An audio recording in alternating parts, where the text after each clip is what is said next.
I don't even know what to say anymore, guys. That we have a Pokemon Sun and Moon team planner and damage calculator before the games have even come out. These are going to be very powerful tools for getting competitive and understanding the game. I'm going to be using these a lot when it comes to Pokemon Sun and Moon. So first, let's check out the team planner, because this is actually a very useful team planner, that it only uses the Alolan Dex, which is going to work with VGC 2017, any ranked competitive play, and also, we're not going to have Pokebank for the first few months, so these are all the Pokemon that you are going to be using and have access to, therefore, you're going to want to make your team planner based off of this. Now, it's not like, okay, we have all the Pokemon, then we just slap in the 7th generation, and there's some really nice things with it right here.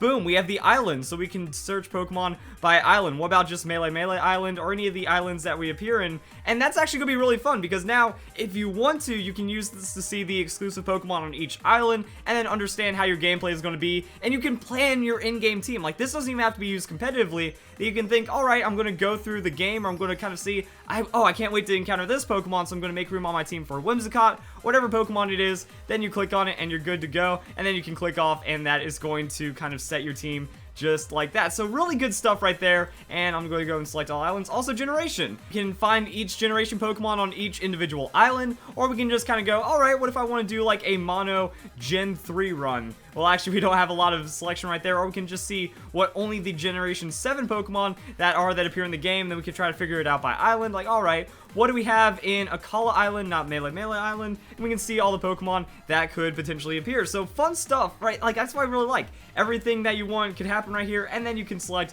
by types. Let's go all generations, all islands, and only ghost type. Like, yeah, what ghost type Pokemon, whatever your favorite typing is, what Pokemon do appear right there, and there we go. So we actually get to see the Frostlass right here, Gengar evolutionary lines, and then the 7th generation ghost type Pokemon as well. And it also includes some other stuff like Silvally if you do give it the ghost memory. So you can cover pretty much everything for your team right here, and this is going to apply to VGC 2017 because the Pokemon rule set is right here. New 4th set of rules will allow for trainers to play year-round using the official rule set for Pokemon World Championships. This is actually going to be on the battle spot, so instead of only having special battles where you can kind of maybe practice what the VGC is going to be, much like how VGC 2016 was, you'll be able to do it all the time. You'll be able to experience the World Championship Series 2017 right from the start, and this is going to be a double battle format, limited to Pokemon that appear in the Alola region, which is why this is so good right here.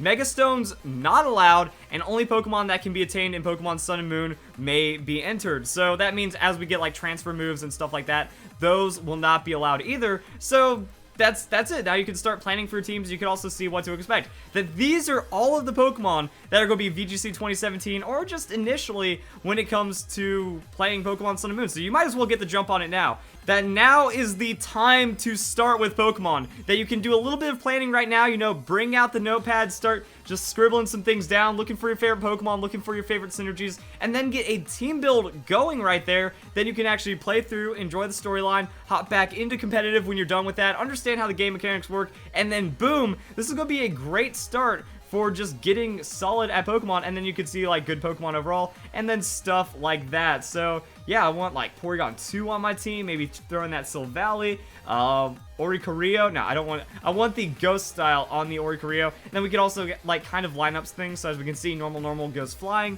So you can work on your type coverage, you can work on just all the Pokemon and weaknesses and stuff. So I just went in and plugged in a quick little team of some of the Pokemon that interest me from Pokemon Sun and Moon. Then all you have to do right here is click this little plus button. Boom, now you can see what your weaknesses, immunities, and resistances are. That means you can kind of plan around it. Alright, I got quite a bit of fighting weakness, some Ghost, Electric. That just comes with territory of running all these Ghost Pokemon stuff. But that looks fairly balanced, so you can understand your weaknesses and then say, alright, fighting, those are my weaknesses, but I have 3 Fairy-type Pokemon, so I think I should be pretty good. We have these immunities right here, then we also have Team Resist, but then you have to worry about coverage, so not getting a diverse amount of coverage on this team. I'm not saying like this is a competitive, super crazy team. I just randomly clicked on some buttons, but then this is how you do it. You kind of think about the Pokemon you want, then you can think, alright, who might be a weakness, who do I not care about too much? You know, alright, take off the Silvally, maybe not really go too hard into the Klefki, and then you can decide for new Pokemon, start building up your composition from there even more, and that's pretty much like the edge. You can start figuring out team compositions. Like, I know Shiinotic is going to be an absolutely nuts Pokemon. That's going to go and add some extra poison coverage to what we are dealing with, because we have 3 fairies, but at least Mimikyu with that Ghost Fairy going to kind of counteract that right there. However, Shiinotic is the 4x weakness, but I mean, this is why competitive Pokemon is so fun to me, is because the theory crafting behind it, the building behind it is really great. And Shiinotic with Spore and Strength Sap, oh, he is going to be a ridiculous Pokemon to see in battle. Then you can kind of combo all these other things. Also, the primary way of playing is going to be doubles for pretty much all of Pokemon Sun and Moon, I feel. That a lot of the abilities, a lot of the changes are more doubles oriented in general, and then you can kind of go and add some things right there. So yeah, Salazzle, adding on to that, we can see that now we have built up some Steel weakness, but everything else, a couple of more balanced weaknesses right there, more coverage in return, and a lot of resistances and immunities. So those are just examples of what's going on right there. And then the damage calculator, I think it's finally super good to have a damage calculator for just 7th generation planning and theory crafting and stuff. So we can type in a new Pokemon like Mimikyu, boom, random meta guess, and it actually has stuff right here: Shadow Claw, Shadow Sneak, Play Rough, No Move. I'd imagine that that's the Swords Dance running Adamant Nature, hit point invested. So Swords Dance into Shadow Sneaking, and then you can also Play Rough to break down some things. So actually a lot of work has gone into this already that people are kind of thinking random meta guess, you know, maybe this will work. Just mock moveset so you can start your ideas right there just off of this damage calculator. It means you don't have to change anything. It's pretty much how you did it before. You go on the Pokemon Showdown damage calculator, and then you actually have to like change the base stats and typing, because you can make any Pokemon anything. Like, okay, let's just turn this into a normal dragon typing. So technically we could turn this into a Drampa, for example. Random meta guess, actually ideas on the Drampa, and then we just modify the base stats however. So that's actually a really good thing about a lot of the damage calculators, especially on this setup, is that if you want to theory craft or see ranges or change around Pokemon on the fly, you don't have to look for that specific Pokemon, that you can just kind of edit it like this. But now all the 7th generation Pokemon are in, so there's no crazy edits. It just kind of happens that way, and that's going to be pretty awesome. And then you can choose the field, singles or doubles. Doubles going to be your primary VGC calculations, and this actually does affect some things. That in double battles, Rock Slide and Earthquake are going to actually have reduced damage. Anything that hits more than one Pokemon. So if they hit all 3 on the field or just both of the opponents, they will be reduced to 75% of their original damage. Also adds in all of the terrains, because those are going to be huge in VGC on those terrains. So now you can be like, all right, Misty Terrain, that's actually going to start reducing damage. As you can see, the Draco Meteor goes down to 62 to 75%. At none, it's going to be full right there. And then I imagine that like you can kind of factor in the abilities for Pokemon. So this is actually going to be pretty nifty right here. And then we can also look at these scary parts of what is going to happen. That is going to be Pheromosa. That is one of the Ultra Beasts. I think that's Ultra Beast number 2, known as Beauty.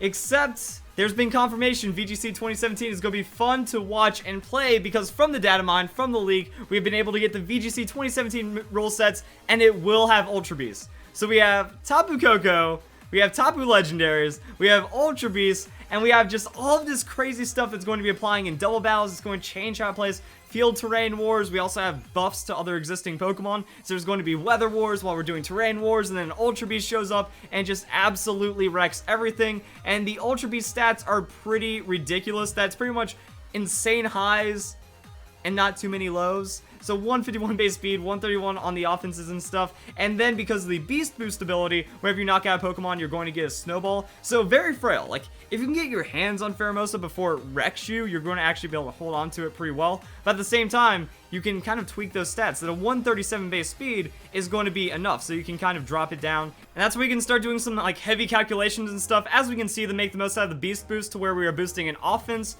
instead of our already ridiculous speed. That a neutral nature 151 base speed is going to let us outspeed beneficial nature 130 base speed Pokemon, so that's crazy right there. Then we get adamant 137, all kinds of crazy stats right there, and like that is just the start of what is going to happen with Ultra Beast, VGC, and all kinds of ridiculousness going on right here. And that is pretty much going to be it. So hope you guys enjoyed the video. I am super excited to get my hands on this. This will definitely help with like team building, strategy guides, understanding damage calculations, and now that we have it before the game even comes out, the metagame already has a head start. The competitive scene has a huge head start that what was going to take weeks to kind of decode and understand is going to be ready now effectively. That's actually really crazy, because there is that international going on for VGC that is going to be using just straight out of the game almost like 2 weeks after Pokemon Sun and Moon is released, there's going to be an international, but now people are already playing the game. They're running damage calculations, they're building teams and stuff. So it's going to be less of a random, just kind of throwing darts at a board kind of idea, and there's going to be at least an understanding. People are already worrying about team compositions, breakdowns, getting a hold of Pokemon. Now, I hope that it's going to be legit for VGC, but I'm not really sure. Like, PK Hex already works, so the metagame is already going to be full of hatched Pokemon, and that's going to change up how people are going to play it as well. So it's going to be really interesting. The competitive scene already off to a crazy start. So if you guys enjoyed the video, hope you all have a nice day. Thank you very much for watching.